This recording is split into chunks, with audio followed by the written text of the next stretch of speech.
In 1994, a German archaeologist brushed away soil on a Turkish hillside and uncovered something that should not exist. Stone pillars, massive ones, arranged in perfect circles, carved with animals, aligned with astronomical precision. He checked the radiocarbon dates 3 times, then checked them again. 12,000 years old. 7,000 years older than the Great Pyramid. 6,000 years before humans supposedly invented farming, 4,000 years before the wheel. According to every textbook ever written, the people who built this were primitive hunter-gatherers. No cities, no metal tools, no written language, no complex society. And yet someone, somehow, organized hundreds of workers, quarried 20-ton limestone pillars, carved intricate reliefs, and aligned the entire complex to celestial coordinates we're still decoding today. Then they buried it, deliberately, under tons of earth, and walked away. For 12,000 years, Göbekli Tepe waited under that hill, silent, patient, holding a message we're only beginning to understand. This is not the only structure that breaks the official story of human history. Scattered across every continent are monuments that defy explanation, not because they're impossible, but because they reveal something uncomfortable about how little we actually know. This file examines the structures we cannot explain and the questions we've been afraid to ask.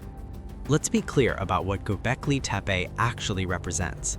This isn't some fringe theory or ancient alien speculation. The site has been excavated by the German Archaeological Institute since 1995. The dates are confirmed by multiple carbon date studies published in peer-reviewed journals. Mainstream archaeology accepts it completely. And that's exactly what makes it so disturbing. Because Göbekli Tepe breaks the foundational model of how civilization developed. Here's the story we were all taught. Humans lived as nomadic hunter-gatherers for hundreds of thousands of years. Then, around 10,000 BCE, we discovered agriculture. Farming created food surplus. Surplus allowed permanent settlements. Settlements grew into cities. Cities required organization, religion, writing, monuments. Temple comes last, after everything else. Göbekli Tepe flips this completely upside down. The site shows sophisticated religious architecture appearing before any evidence of farming, before permanent villages, before pottery, before almost everything we associate with civilization. Stanford archaeologist Ian Hodder called it one of the most important archaeological discoveries ever made. Klaus Schmidt, who led the excavation until his death in 2014, believed the site suggests religion itself may have sparked civilization, not the other way around. Humans didn't build temples because they had cities. They may have built cities because they had temples. But here's the detail that haunts researchers. Someone, somehow, buried this site under 300 cubic meters of soil and debris. Not destroyed, not abandoned, carefully, intentionally entombed. Why would you spend decades, possibly centuries, building something this massive, this precise, this sacred, and then hide it from the world? Unless you were preserving it, protecting it, ensuring someone would find it thousands of years later. Now, travel 12,000 kilometers south to the Bolivian Altiplano. At nearly 4,000 meters above sea level, in thin air where even walking is exhausting, lies Puma Punku, part of the ancient Tiwanaku complex. Mainstream archaeology dates construction to around 536 to 600 CE, a pre-Columbian culture with no written language, no iron tools, no wheeled vehicles. Look at what they built. Stone blocks weighing up to 130 tons, red sandstone and andesite, one of the hardest stones on Earth, cut with angles so precise that modern engineers have measured tolerances within fractions of a millimeter. Interlocking pieces that fit together like a puzzle, without mortar. The nearest quarry for the andesite blocks, over 90 kilometers away. Research published in the Journal of Archaeological Science in 2012 analyzed the logistics.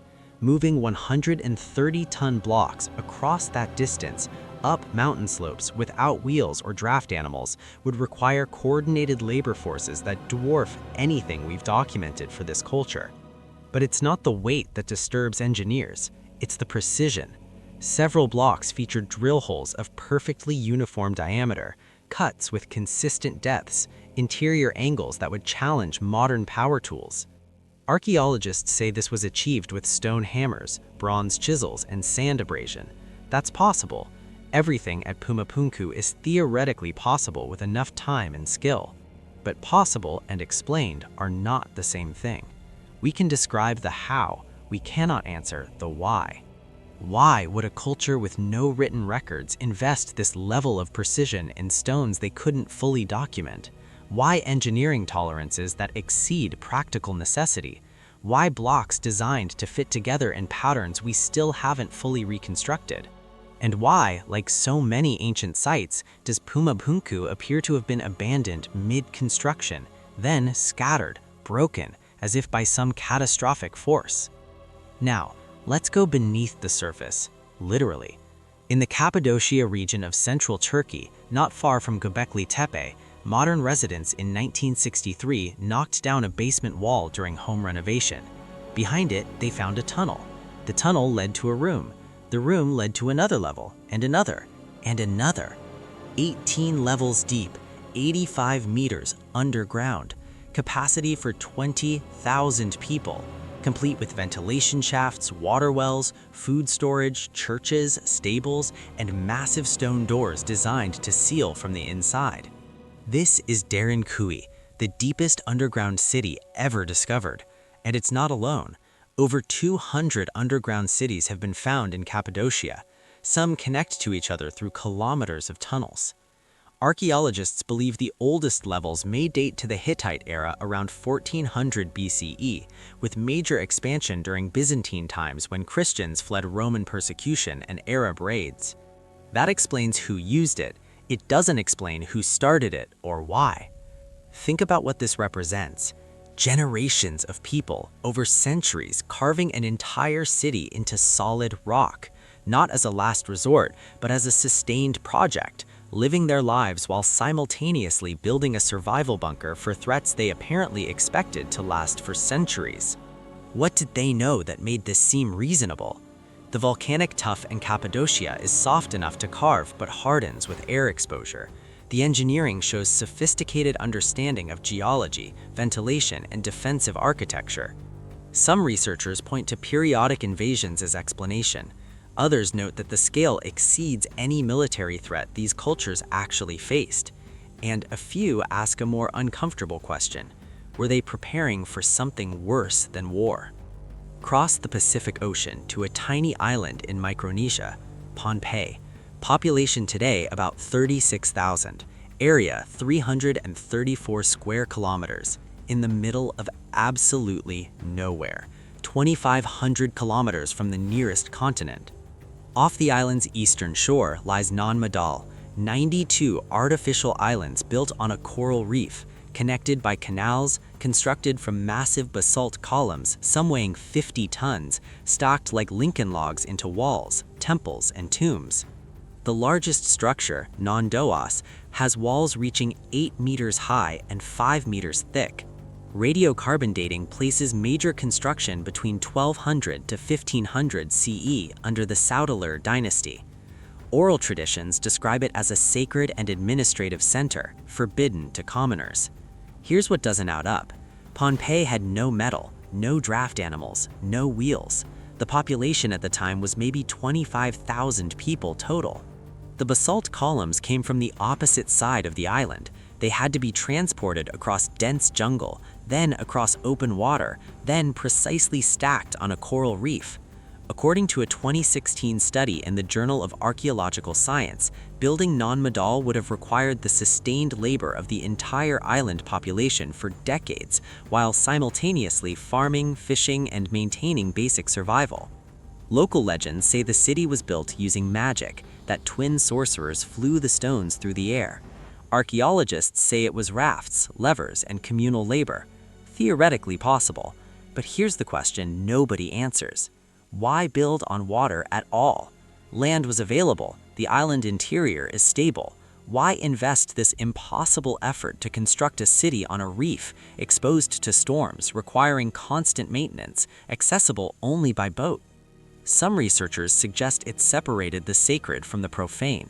Others propose it was defensive. A few note the site's alignment with celestial phenomena. Whatever the reason, someone looked at an empty coral reef and decided this was where civilization needed to stand. And then, like the Maya, like the builders of Puma Punku, they eventually abandoned it. Now, step back and look at what connects these places. Göbekli Tepe, Puma Punku, Derinkuyu, Nan Madol. Different continents, different millennia, different cultures with zero documented contact. And yet, all feature stonework that pushes the limits of their supposed technological capabilities. All required coordinated labor on a scale that challenges our models of these societies. All encode astronomical alignments that served no obvious practical purpose. All were eventually abandoned or deliberately buried.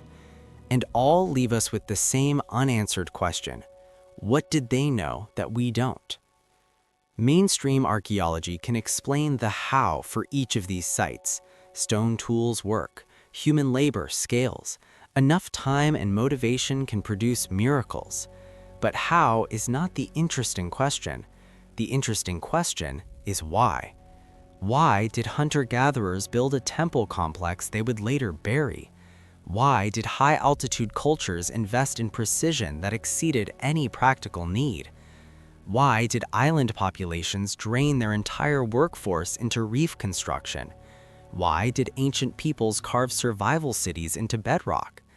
And why, across every continent, do we find the same pattern? Immense effort, celestial encoding, eventual abandonment. The conventional answer is religion, ego, and cultural variation. Different people, different priorities. But there's another possibility that mainstream archaeology doesn't like to discuss. What if they were preparing for something? What if these monuments weren't just temples or tombs, but messages? Time capsules designed to survive catastrophe and be discovered by future generations? What if the cultures that built them experienced something we haven't and tried to warn us? We look at ancient ruins and see primitive people stumbling towards civilization. But what if we have it backwards? What if these structures represent the survivors of something, encoding their knowledge in stone because stone is what survives? The Great Pyramid has stood for 4,500 years while everything around it crumbled. Göbekli Tepe waited 12,000 years for us to find it. Derinkuyu sat beneath ordinary houses, keeping its secrets until a basement wall came down. These aren't accidents. Stone was chosen because stone endures. Astronomical alignments were carved because the stars don't change. Messages were encoded because the builders knew their languages, their cultures, their entire civilizations might not survive. We dismiss them as primitive. We explain away the anomalies. We refuse to ask the uncomfortable questions. But the structures remain, patient, silent, waiting for us to stop explaining and start listening. Maybe the ancients weren't primitive. Maybe they were survivors. And maybe they've been trying to tell us something for 12,000 years. This file remains open. Which ancient site do you think holds the most unexplained secrets? Tell me in the comments. And if you want to understand why every ancient civilization remembered the same global catastrophe and what that means for us, watch this next. The file is waiting.